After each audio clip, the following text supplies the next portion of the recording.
Hi, I'm Mara Webster with In Creative Company, and I'm so thrilled today to be joined by Jonathan Groff, who is an executive producer, subject, actor, theater star within the documentary Spring Awakening, Those You've Known. So I wanted to start by asking you about that initial process and genesis of what the show was going to be, because obviously it initiated with that group text and the idea of coming back together for a 15-year reunion. But it wasn't just a case of doing, the same stage show with the full production, the same numbers again. And at the same time, it's also not just a straightforward recital of the songs on stage in concert style. It's really this beautiful middle space where there's elements of performance and choreography, and you really are bringing these characters to life, but without it, being a full reenactment of the original production. And so I was so interested in what that part of the process and the journey looks like for everybody in really figuring out what that was going to be on stage that you were all going to do and how you were going to approach the retelling of the story. Yes, it's such a good question because we were asking ourselves just that pretty much all the way up until the moment of executing the performance. My initial instinct was no one wants to see us as 30-year-olds trying to be teenagers. So we're going to be holding books. We're not going to be performing. We're going to read it like it's a story to the audience. We're going to be reflecting about what we did. But then, as we got in the room together and saw each other and started singing together again, kind of in a very Spring Awakening way, our bodies took over. And we all knew that it would be emotional and joyful to come back together. But I don't think any of us anticipated how deep it was going to go and how much we needed to go back to kind of heal in a way. And I think when I was pitching a documentary of the experience to Radical Media, I was telling them about how, and I tell this story in the documentary about how I was, for me personally, was in the closet during that time. And I was in my early 20s, we all were. And my personal story was that I kind of figured out who I was during that experience. And I think that everybody can relate to that, whether it be like college or high school or a sports team or a theater group working together when you're young and you haven't quite, you know who you are, but not quite totally who you are.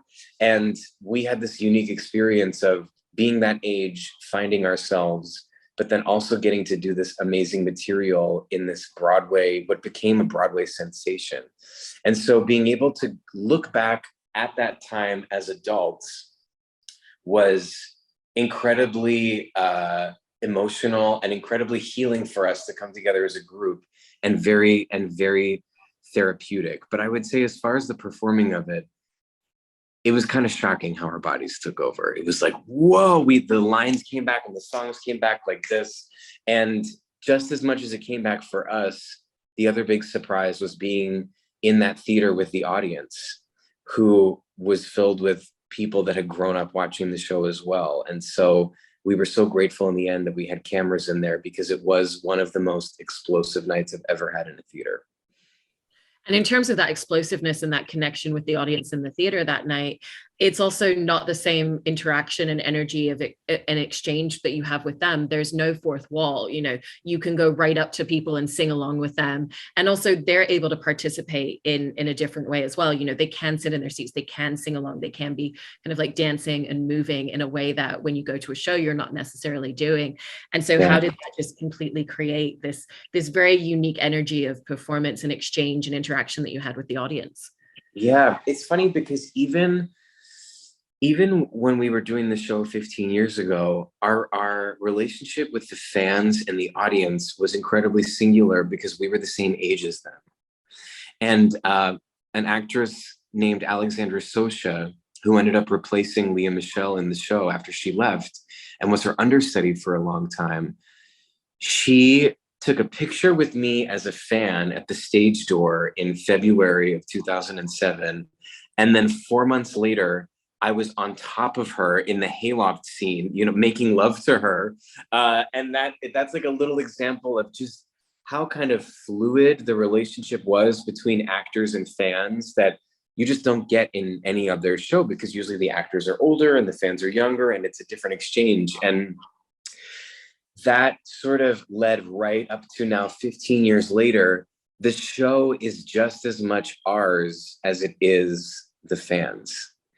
And so in that night on November 15th, our 15-year anniversary, to the day, by the way, of our first performance on Broadway. It was to the day. There was so many cosmic things happening. But when we walked out on that stage and the audience just erupted, it was like, oh, wow, this felt like it was for us.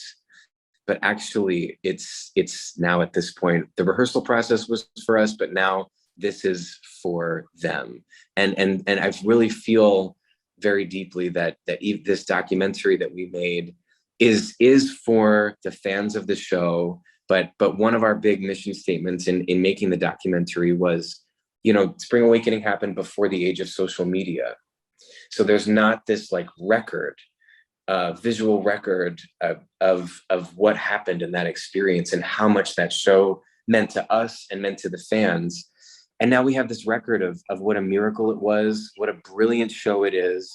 And I'm so excited about the young people that are gonna see this documentary and learn, about the show itself, but also learn about how getting to express yourself through music and through acting when you're that age can literally change your life. I mean, for me personally, the show, and I tell my story in the documentary, it changed my life. And so that we're expressing the importance of that to young people in combination with the value in taking risks, artistic risks, the way that creative team, just didn't hold anything back and really went with their crazy idea. I hope it inspires young people to take artistic risks moving forward as well. Absolutely. And with the fact that you were talking there about there's not as extensive an archive in terms of the visual record of it, there is a recording of the show, there are kind of photographs, and you worked closely with Doug Hamilton, who was a photographer who was around at the time of the original Broadway show and took a lot of photos. What was that like, kind of like sitting with him and sitting with the rest of the team and really going through photographs, not even just in terms of the memory it evokes, but also in really going in the story that we're trying to tell on screen and what we really want audiences to understand about the show and what this experience was? What are the images that best represent and best capture that? Doug Hamilton was such a resource. And even for opening night of our show at the Atlantic, Tom Hulse, our producer, gave us these little booklets of a lot of the pictures that you see in the documentary, these beautiful black and white photos of us in rehearsal. And so even from the inception of the show, Doug's work has been a part of our emotional experience and our reflection on what was happening. And so it was essential that we included his work in the documentary. And Josh Pearson, who was our editor of the documentary, he edited Summer of Soul that won the Oscar this year. And the way that he, with Michael John Warren, our director, cut between, interviews and photos, like you're saying, of that time, we managed to dig through Tom and Ira's files in their office to find this grainy B-roll footage from a preview on Broadway in 2006. That is all of the clips that you see of us doing the show back then is from this one recording they had to really search and find. But the way that Michael and Josh weave that storytelling between then and now creates such a sense of nostalgia and such a sense of power, and to see how much the show has changed us and how as adults we can reflect on that experience in a way that we just weren't capable of back then. Yeah. And I love that mention of the way that the film, so incredibly intercuts between that footage from the original show and the reunion. And there's even moments where like the movement that's happening on stage at a particular moment in the song is the same. And you were talking earlier about that idea of muscle memory that just came back. And so when you were, when you're in that moment, which we see in the documentary, and you're working with Leah and you're figuring out the choreography of the scene, was a lot of it about trying to really lean into that muscle memory and find kind of what it was that you were doing in the original moment? Or was it just about whatever you felt in that moment and felt like the right way to tell the story or express yourself in a particular number? I really went in thinking like, we're not going to do staging, you guys, it's so awkward. We're not going to do staging. And then Leah, and I really was clear with Leah about that from the beginning. And then she was laughing at me because she and I went over to Michael Mayer, our director's apartment, to just talk about the beating scene that we were doing and the hayloft scene and the word of your body scene. And suddenly we started to do our first scene and our first song, The Word of Your Body. And I was like, maybe we should sit. Maybe we should sit. Maybe we should put our books down. And maybe we should sit. And maybe we should stand. And maybe we should do the thing where we do the... And we just, in about 10 minutes, staged the entire Word of Your Body song, which was our first duet together. As we did it, didn't even, like the choreography came, it's 15 years later, and it was just there. The way that we would hold each other's hands and like do this thing, and sort of what it evoked for us, I think, in retrospect, is when you are that age, like when you think about when we were in high school or when we're in our early 20s, like even my parents are talking about the basketball games that they played their senior year. Like you just remember the moments. They're just the most important moments of your life in so many ways. They set you off on the course of the rest of your life. And this music and this movement meant everything to us at that time and changed our lives. And so in retrospect, it does make sense that it came right back. And I'm so grateful that it did, because then when they were editing the footage of the documentary and for the documentary of the concert, this was not even intentional that we would do the moves so that they could cut back and forth. This was a complete, wonderful, happy accident that Leah and I could do the Word of Your Body, and they could show us doing it in 2006. And there we are holding our hands, doing the last half of the number. That was the brilliance of the editors and of our director that did that. And we just did it impulsively as it happened. I love that. And it's also so wildly impressive that you really only had 5 days in that rehearsal room to put all of that together, to figure out all of those elements, especially once you added staging and choreography to it. And when you and Leah were doing the original show together, you would be running lines, throughout a 2-year run. Every night after the show, you would still be running lines together. And I heard that, that was something that you were still doing even in this truncated 5-day rehearsal process. What were the things that, when everybody left the rehearsal room at night, that you and Leah would be getting together and really finessing and figuring out and just running time and time again with each other? Well, one of my favorite parts that they even captured in the documentary that was not a planned moment was we kept kind of putting off the hayloft scene because we definitely didn't want to like simulate sex on stage again as adults. It seemed like that would be weird. And we asked Michael if we could stay after. We had 1 day of music rehearsal, 2 days in the rehearsal room, and then we did the show the next day. So we had a tech in the theater. So it was like truly only 2 days in the room of staging. And at the end of the second day, we asked Michael if we could stay after to kind of go through the blocking of the hayloft scene, how I was going to touch her and how we were going to actually do it without showing her breasts or me taking my pants off. And they captured that in the documentary in such a beautiful way, because it really was what that experience felt like 15 years ago, of us on our knees facing each other and Michael sitting there, and so kind of bluntly but specifically and with care but not with kid gloves helping us choreograph this scene. And at the time that we were actually doing it, she was 19, I was 21. I was in the closet. I wasn't out. I was feeling very insecure about being vocal about my sexuality. And Michael really held our hands through that process in such a beautiful way. And I'm forever grateful to him for the rest of my life for the way that he treated all of us, and me specifically in that scene, with such great care. And I'm so happy that that moment in the documentary is captured forever, because I do think it's such a beautiful way of, capturing intimacy in art is really difficult and can be quite damaging and painful for people when they're in bad experiences. And I have a laundry list of friends that have had terrible experiences being intimate on camera or on stage. But when you're with the right people and you're telling the right story, it can be life-changing, and it can be therapeutic to express yourself in that way. And that is captured in the documentary really means a lot to us. So that was one that we rehearsed a lot. And then we rehearsed just our lines, like the beating scene, we rehearsed a lot. Our first scene, we just like compulsively, Leah's a bit of a perfectionist. So she likes to just make sure she knows it, and we just have it in our bodies ready to go for the show.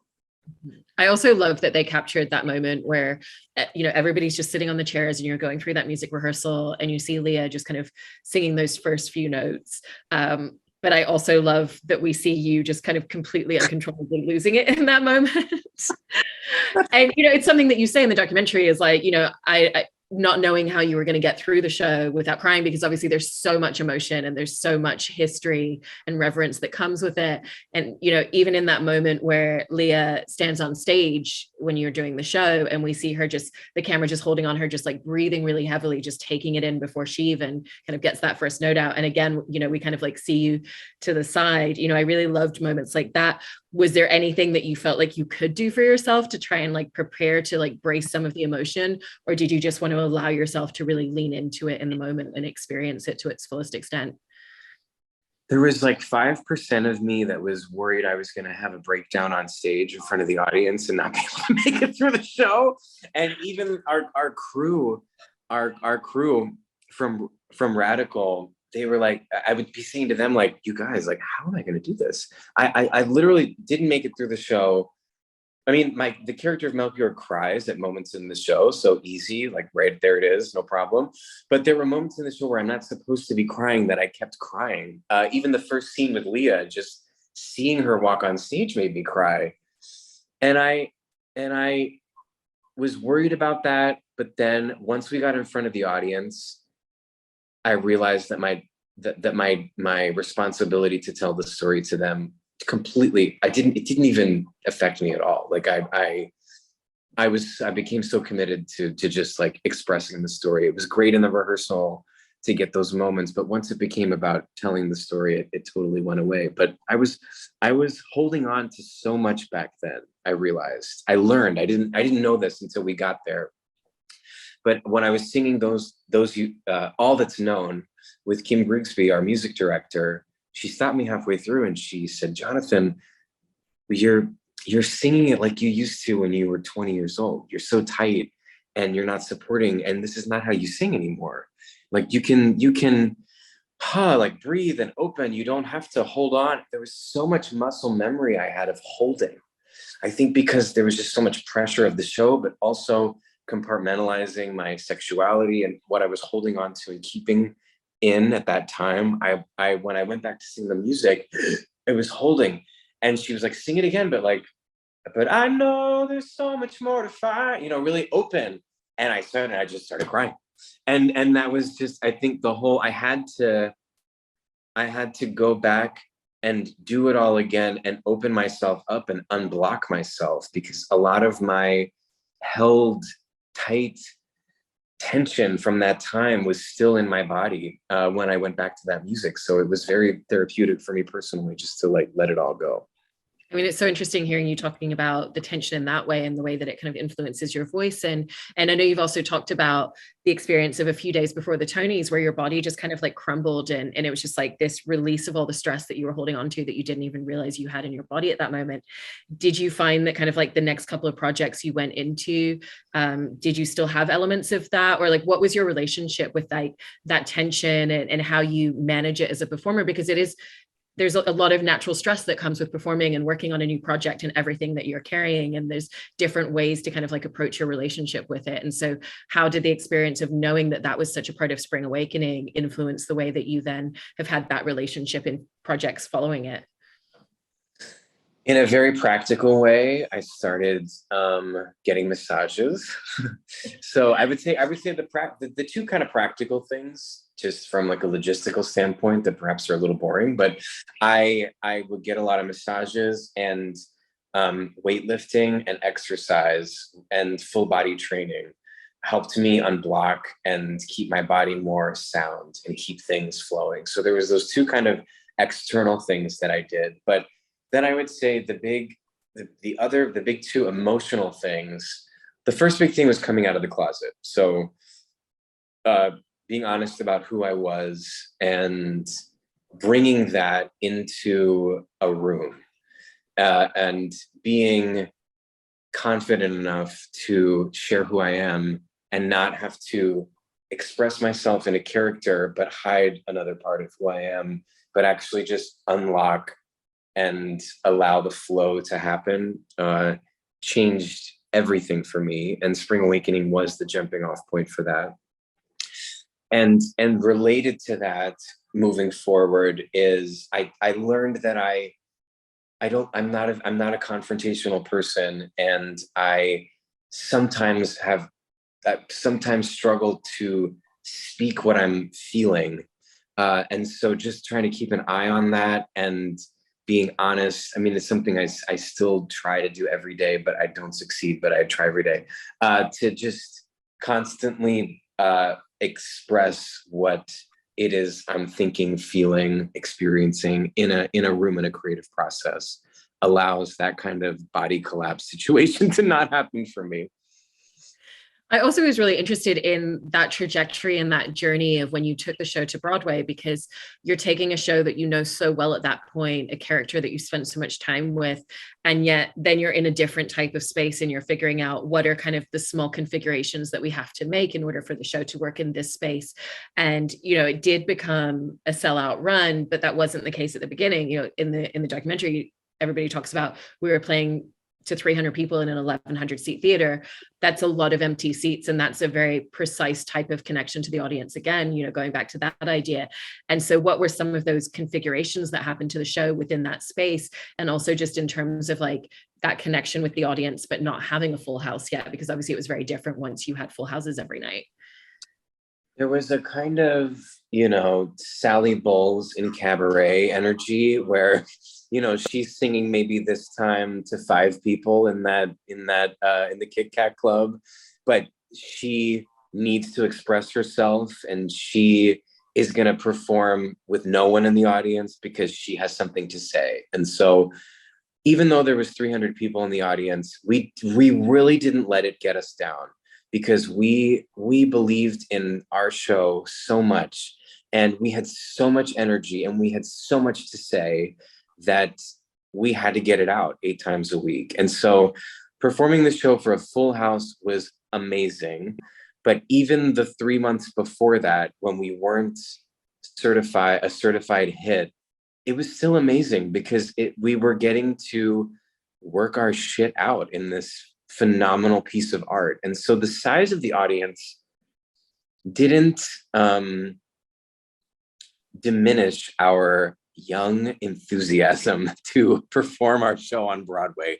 We were going to do it if there was 10 people out there. And then technically, as far as moving from the small space to the bigger space, I remember like just having a mezzanine, having a second, having to look up and see a whole, you know, group of multiple hundreds of people sitting above. And really it was such a beautiful gift as a bunch of young actors to be in the Atlantic Theater, which is this intimate space, and really be focusing in on each other and that small audience, and then go to Broadway and learn how to expand and learn how to become actors that can reach the last row of the house. I mean, we were all in the most extreme, wonderful version of training that any young actor could have. It was phenomenal material in a big, beautiful Broadway house. And day by day, we learned how to expand outwards. And to finish this answer by bringing it back to Liza Minnelli,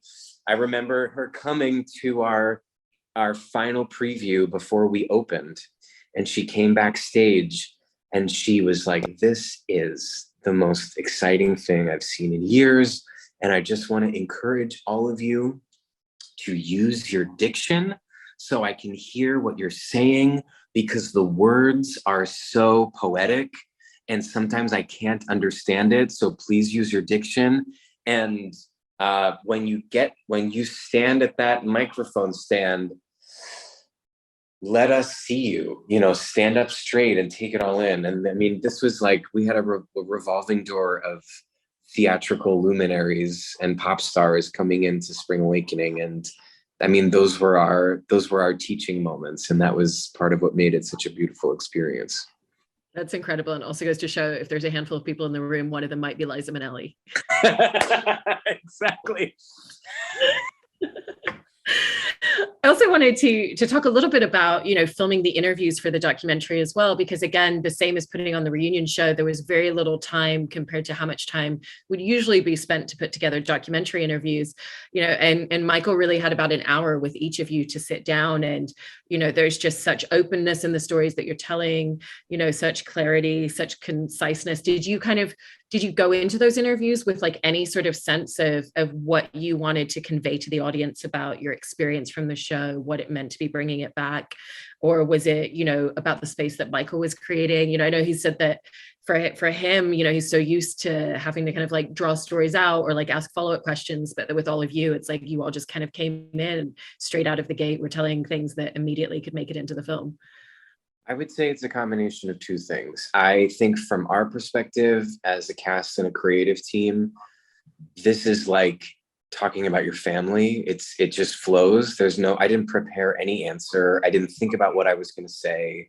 It's like no homework for this one, no homework necessary. It's so meaningful to us in such a primal way that I could speak about this for the rest of my life and never get tired about it. So tired talking about it. And I know we all feel that way, and it means the world to us, and it changed our lives. So effortless to talk about it. And then Michael and the team at Radical really created an environment that inspired honest introspection. They put us in a really beautiful, quiet room, and they talked to us like we were adults, which was a different experience than we had 15 years ago. 15 years ago, we were kids, and we were often asked questions as though we were kids, and we were kind of it was a combination of us not being totally aware of some of the intensity of the lyrics. Like in retrospect, you're like, oh, it meant that? Oh my God. So we were just kind of kids with a lot of energy expressing this very profound show. And then also I think people felt uncomfortable asking us certain questions because we were so young. So in many ways, this was the first opportunity for all of us to really talk about what this show meant to us, and for it to be taken seriously. And to have HBO, the HBO intro come on in front of this documentary, I know for me and for the audience of HBO, you look at things in a different way when you see the HBO label attached to it. And it really is a gift to all of us that worked on the show. And it's such a gift to the show itself that it's been given this like really classy, serious retrospective, because I think the show deserves that, because it's such a profound work of art and so groundbreaking in so many ways. And that 15 years later, we get to seriously talk about what this show means to people still to this day, was like just a real honor and a real gift to the experience then and now. And it's incredible, like all the different facets of evolution that you had the opportunity to go through as a performer. What you were talking about with learning so much about your voice, having Liza Minnelli tell you to like stand on stage and focus on your diction and hold yourself, learning to sing to the mezzanine. What are a lot of the aspects in yourself as a performer today that you really just see as things that came specifically out of your experience on Spring Awakening that you carry on to every single project that you do as a result of that? The big thing I learned was, I'm not religious, but stepping on a stage and saying something 8 times a week for years changed me, and can change someone in a kind of cellular level from the inside out. So this reaching down inside of yourself to deliver great material to an audience is the greatest gift an actor can ever receive, and it does change you. It just does, and it's incredibly powerful. And every theatrical part of the reason I was desperate to do Hamilton on Broadway for the year that I was involved in that show is because I knew coming to the theater and getting to not only perform, but to hear that material every night would change me in ways that I was aware of and ways that I wouldn't even be aware of. And so I take it really seriously when I accept a theatrical experience, because I just really believe you are what you repeatedly do. And I learned that from Spring Awakening because I got to play Melchior for 2 years, and I left that show a month later and came out of the closet. And that was my key. That was like the key that I needed to be able to do that. So I like to have fun too when I'm acting. It's not all serious, life-changing stuff, but it did give me a real respect for the life-changing power of the theater. I think that's really incredible. And I love hearing those details, about all of the experience, even beyond everything that you shared in the film. So thank you so much, Jonathan. It's been such a pleasure to hear all of this today. Yeah, thank you. Mara, you were so well researched. You had so much knowledge. That was really impressive. Thank you for all your questions.